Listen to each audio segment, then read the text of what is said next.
জাহান্নামে যাওয়ার কারণ হবে এইসব অভাবী মানুষ, গরিব মানুষ, যারা তাদের মৌলিক চাহিদা খাদ্য, বস্ত্র, বাসস্থান, শিক্ষা এবং চিকিৎসার চাহিদা পূরণ করতে পারে না। তাদের চাহিদা পূরণ করার জন্য যারা কাজ করে না, জাহান্নামে যাওয়ার জন্য এটা হবে একটা বড় কারণ। আপনারা কি কেউ বিশ্বাস করেন নামাজ পড়বো না তারপরেও আল্লাহ আমাকে বেহেশতে দেবেন? কেউ বিশ্বাস করেন বেনামাজি বিনা হিসাবে জান্নাতে চলে যাবে? এটা কেউ কি বিশ্বাস করেন? তাহলে আল্লাহই বলছেন জাহান্নামে যাওয়ার দুটো কারণ, একটা হচ্ছে নামাজি ছিলাম না, আর একটা হচ্ছে অভাবী মানুষ, যারা 12 মাসের খাবার এবং প্রয়োজনীয় অর্থ জোগাড় করতে পারে না। তাদের জন্য আমরা খাবার এবং অর্থের ব্যবস্থা আমরা করতাম না। একটা লোক 5 ওয়াক্ত নামাজ পড়ে, কিন্তু অভাবী মানুষের অভাব দূর করার জন্য, দারিদ্র বিমোচনের জন্য কোনো পদক্ষেপ গ্রহণ করে না। অথচ 5 ওয়াক্ত নামাজ পড়ে সমাজে দারিদ্র বিমোচনের কোনো ভূমিকা রাখে না। আর একটা লোক সমাজে দারিদ্র বিমোচনে ভূমিকা রাখে, অথচ নামাজের ধারে কাছেও যায় না। এই দুটো লোকের মধ্যে ভালো কে? কে ভালো? এই দুটো লোকের মধ্যে যে নামাজি সেই ভালো, তাই না? কি আমার কথা বোঝেন নেই? কেউ না। আল্লাহ বলছেন কিয়ামতের মাঠে জাহান্নামে যাওয়ার কারণ হবে যা, তার মধ্যে দুটো কারণ অন্যতম। একজনে নামাজ পড়ে না একটা, আরেকটা হচ্ছে ক্ষুধা এবং দারিদ্র দূর করার জন্য, মিসকিনের অভাব দূর করার জন্য সাহায্য সহযোগিতা ব্যবস্থা গ্রহণ করে না। দুটো অপরাধ কি সমান অপরাধ নয়? জাহান্নামে যাওয়ার কারণ নয়? তাহলে যে নামাজ পড়ে সমাজে দারিদ্র বিমোচনের ভূমিকা রাখে না, সে কি করে ভালো মানুষ হতে পারে? হাজী সাহেব তাহাজ্জুদ গুজার, দারিদ্র বিমোচনে কোনো ভূমিকাই সে রাখে না, সে কি করে ভালো মানুষ হতে পারে? আর এক ব্যক্তি সমাজের মানুষের অভাব দূর করার জন্য কর্মসূচি নেয়, কাজ করে, মানুষের দাঁড়ে দাঁড়ে ঘুরে সাহায্য সহযোগিতা করে, অথচ নামাজের ধারে কাছেও যায় না। এই লোকটাও কি ভালো হতে পারে? দুটো লোকের চরিত্রের মধ্যে কি কোনো পার্থক্য আছে? যখন জাহান্নামে যাবে তখন কি দুই লোকের চরিত্রের মধ্যে কোনো পার্থক্য খুঁজে পাওয়া যাবে? নামাজিরাও জাহান্নামে যাবে, আর সমাজে দারিদ্র বিমোচনে যারা ভূমিকা রাখবে না তাদেরকেও জাহান্নামে যেতে হবে। কোরআনের এই বক্তব্যে আমাদের সামনে তা পরিষ্কার করে দেয়। আমি শুরুতে বলেছি জনগণের কল্যাণ, জনগণের মুক্তি, জনগণের শান্তি, জনগণের অভাব দূর, সাধারণ জনগণকে সুবিচারের মধ্যে বসবাসের সুযোগ করে দেওয়ার জন্য নবী পাঠিয়েছেন, কোরআন পাঠিয়েছেন, কিতাব পাঠিয়েছেন। আর দ্বিতীয় যে বিষয়টি আমি আপনাদের সামনে পেশ করলাম তা হচ্ছে সমাজের শান্তির জন্য, কল্যাণের জন্য, মানুষের মৌলিক চাহিদা পূরণের জন্য, দারিদ্র বিমোচনে মুসল্লিদেরকেও ভূমিকা রাখতে হবে। এটাও আল্লাহর বক্তব্য। রাসূল সাল্লাল্লাহু আলাইহি সাল্লামের সাহাবী হযরত আবু বকর রাদিয়াল্লাহু আনহু জবাব দিলেন। আল্লাহর নবী সাল্লাল্লাহু আলাইহি সাল্লাম তার সাহাবাদের সামনে প্রশ্ন করলেন, আজকে কে জানাজার অনুসরণ করেছো? রাসূল সাল্লাল্লাহু আলাইহি সাল্লামের সাহাবী হযরত আবু বকর রাদিয়াল্লাহু আনহু জবাব দিলেন, হুজুর আমি আজকে জানাজার অনুসরণ করেছি। রাসূল সাল্লাল্লাহু আলাইহি সাল্লাম প্রশ্ন করলেন, কে আগে আজ ক্ষুধার্ত মানুষকে খাবার খাইয়েছো? রাসূল সাল্লাল্লাহু আলাইহি সাল্লামের সাহাবী বললেন, আবু বকর রাদিয়াল্লাহু আনহু, যে আমি এই কাজটি করেছি। আবার প্রশ্ন, আজকে কে মানুষের সেবা করেছো, অসুস্থ মানুষের সেবা করেছো? সাহাবী আবু বকর রাদিয়াল্লাহু আনহু বললেন, যে আমি আজকে অসুস্থ মানুষের সেবা করিয়েছি। এরকম সমাজ সেবামূলক কাজ, মানুষের কল্যাণের কাজ, এ কাজ করা যে মানুষের প্রয়োজন, এ কাজ করা যে পরকালে লাভের কারণ, এ কাজ করা যে আমাদের সমাজে শান্তি এবং কল্যাণের জন্য প্রয়োজন, এ কথাটি রাসূল সাল্লাল্লাহু আলাইহি সাল্লামের এই প্রশ্নের ভিতর দিয়ে কি পরিষ্কার হয়ে ওঠে না?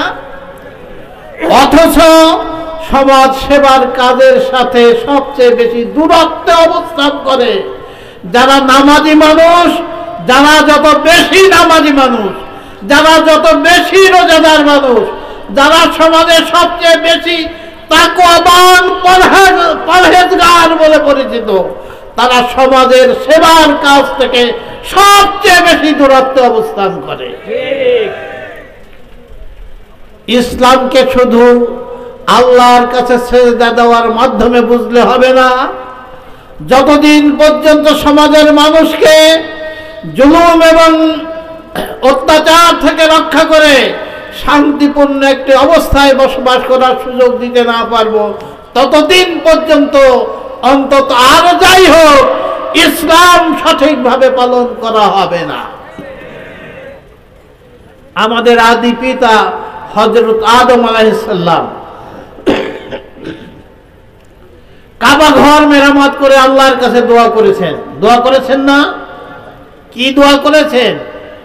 আল্লাহ, আমি যেমন এই কাবা ঘর নির্মাণ করলাম, এইরকম এই কাবা ঘরের মতো মসজিদ সারা দুনিয়ায় যেন নির্মাণ করে ফেলতে পারে, সেই ব্যবস্থা তুমি করে দাও। করেছেন? গ্রামে গ্রামে মাদ্রাসা তৈরি করার জন্য দোয়া করেছেন।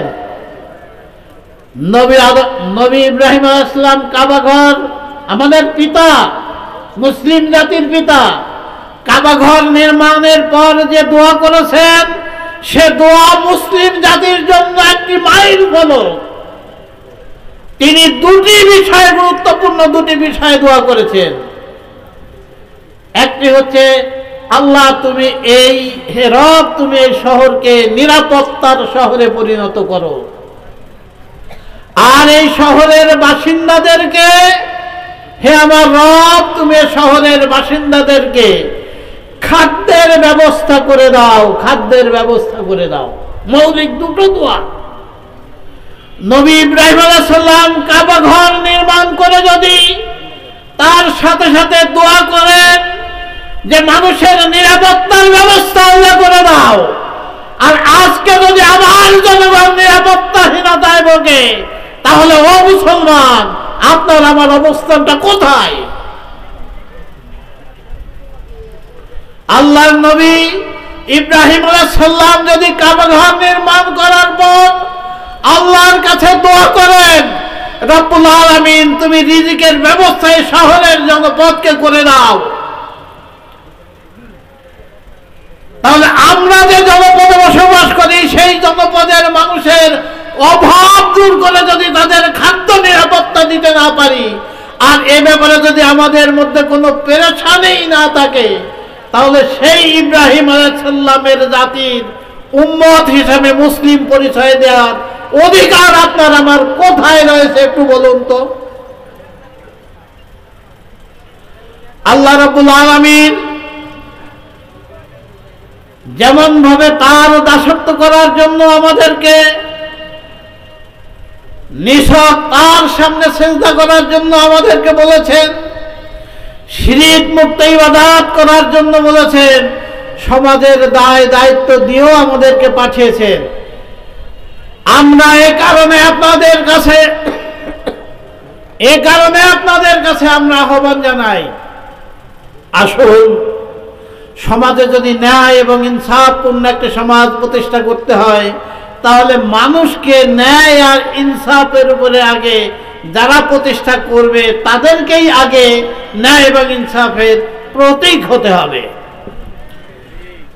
যিনি মেম্বার হবেন তিনি যদি সততা ন্যায়পরায়ণতার উপরে নিজেকে দাঁড় করাতে না পারেন, তাহলে কার্ড দেওয়া আর তালিকা করার সময় লোক কি নিরপেক্ষভাবে দেখা তার পক্ষে সম্ভব? কে আমাকে ভোট দিয়েছে, কে আমার দলের লোক, কে অমুক আমার দলের, আমাদের দলের না, বাদে ওর নাম তালিকা থেকে কেটে দে। কে এরকম করবে না? তাহলে যদি ন্যায় আর ইনসাফ প্রতিষ্ঠা করতে হয়, তাহলে সমাজ যারা পরিচালনা করে তাদের চরিত্রে ন্যায় আর ইনসাফ প্রথমেই থাকতে হবে।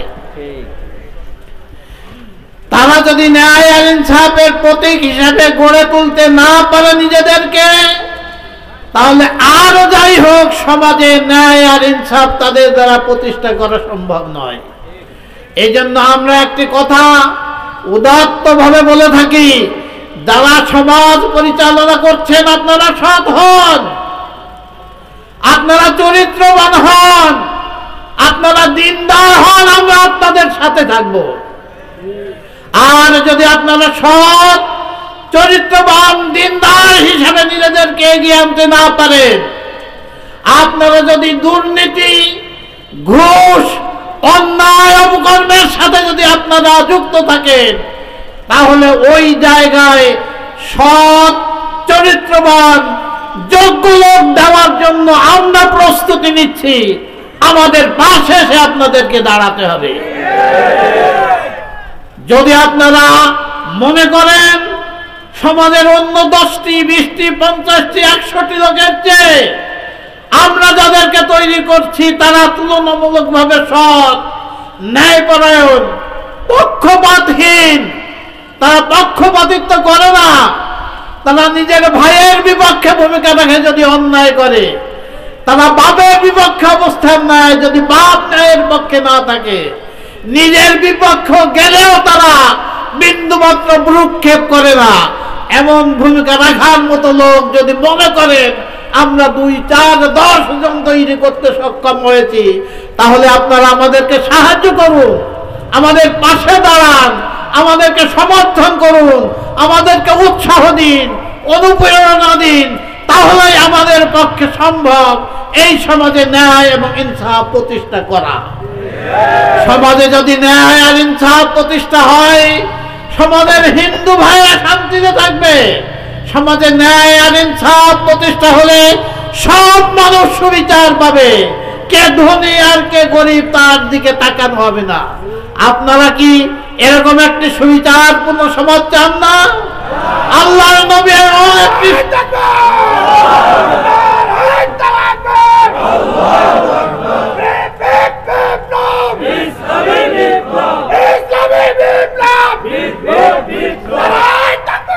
আল্লাহর নবী এমন একটা সমাজ দিয়ে গেছেন যে সমাজে তিনি ঘোষণা করেছিলেন নবীর মেয়ে ফাতেমাও যদি চুরি করে তাহলে আমি নবী হিসেবে আমার কন্যা ফাতেমার হাত কেটে দেব চুরির অপরাধে।